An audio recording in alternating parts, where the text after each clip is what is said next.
cerebral hemispheres. All right, we have them like this, and we have the longitudinal fissure, which comes down between them until we get to the corpus callosum. And this structure right here, the falx cerebri, is what we find separating them. So if we take this part here and put it in there like that, that's how the falx cerebri fits between the two hemispheres. Then if we cut the corpus callosum so we can separate the two hemispheres, we can see the corpus callosum, which is a band of commissural fibers here that would connect frontal lobe to frontal lobe, parietal lobe to parietal lobe, occipital lobe to occipital lobe. So the fibers are actually going this direction, not back and forth.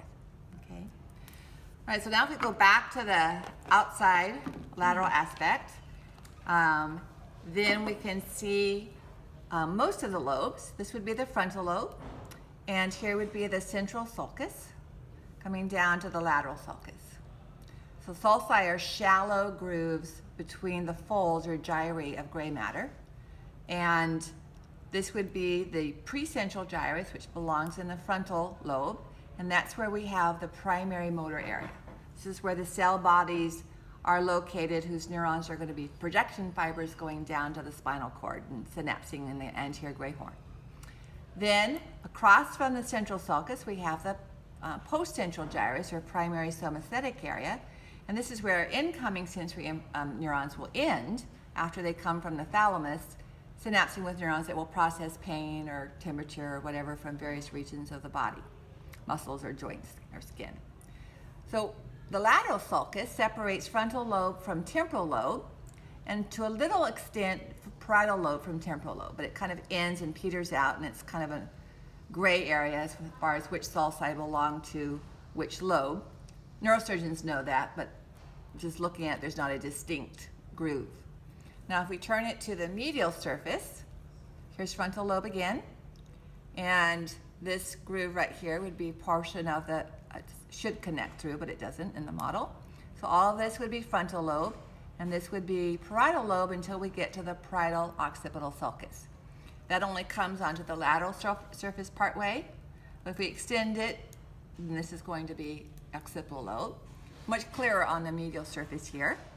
And then this is the calcarine sulcus or fissure. I prefer sulcus because it's shallow, although you'll see it labeled fissure. All right, the only other gyrus that you need to know is the cingulate gyrus, which is right above the corpus callosum and follows its shape. And that's part of the limbic system. So it's involved with emotion and behavior driven by emotion, or learning driven by emotion. All right, so the only other cortical structure we have in you today is if we remove this, the temporal lobe and frontal lobes have grown rapidly, and they cover over this cortical region, which is the insula. Okay. Now, if we look on the medial surface of the insula, you can see the shape of the lateral ventricles. So here in the frontal lobe is the anterior horn of the lateral ventricle, and then it curves over the thalamus into the occipital lobe, and we have the posterior horn, and then it curves around into the temporal lobe, and we have the inferior horn. In the floor of the inferior horn is the hippocampus. So that's part of the temporal lobe, and it's gray matter, so it would be like a nucleus of the temporal lobe.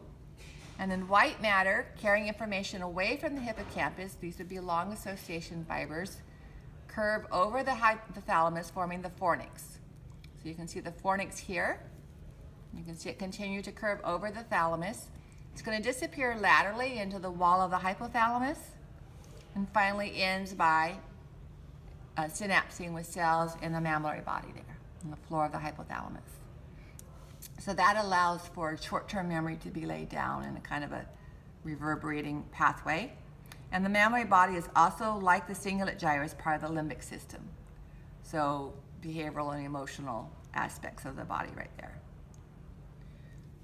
Okay, so those are the structures of the cerebral hemispheres, and then we finished up, one more thing, the basal nuclei. So bulging into the anterior horn, we have the caudate nucleus. Okay. Now, there's other portions of the basal nuclei that you don't have to learn for this course. So just the caudate nucleus for recognition. All right, moving into the diencephalon then, we have the thalamus here, and the other thalamus has a little structure that sticks out. So the two thalami touch each other here, and that's the interthalamic mass or intermediate mass.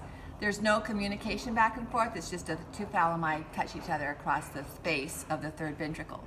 So this is the space of the third ventricle here. It's just a millimeter or so deep on each side. And the thalamus forms the lateral wall, and the hypothalamus the floor of the third ventricle.